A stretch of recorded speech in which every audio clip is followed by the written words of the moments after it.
రేపు జరిగే హైదరాబాద్ ఎల్బీ స్టేడియంలో ఏఐసిసి పెద్దలు ఏఐసిసి అధ్యక్షులు మల్లికార్జున ఖార్గే గారి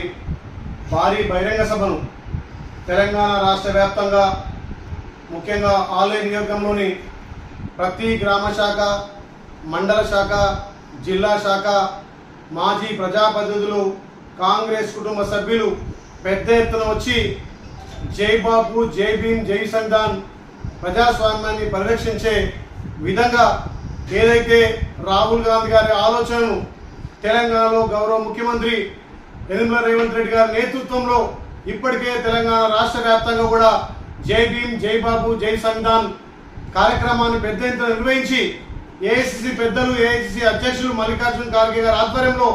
ఎల్బీ స్టేడియంలో నిర్వహించే భారీ బహిరంగ సభకు ఆలయం నుంచి సుమారు 2000 పైచీలుగా తరలి వెళ్లి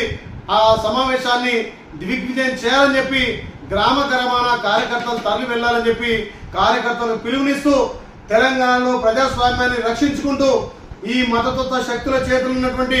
భారతదేశంలో ఏదైతే మోడీ గారు అవలంబిస్తున్నటువంటి బీసీ వ్యతిరేక విధానాన్ని ఎండగట్టి గౌరవ ముఖ్యమంత్రి రేవంత్ రెడ్డి గారి నాయకత్వాన తెలంగాణలో బీసీలకు పెద్దపీట వేసి బీసీలకు రాజకీయంగా, ఉపాధిక పరంగా అన్ని విధాల అవకాశాలు ఇస్తూ 42%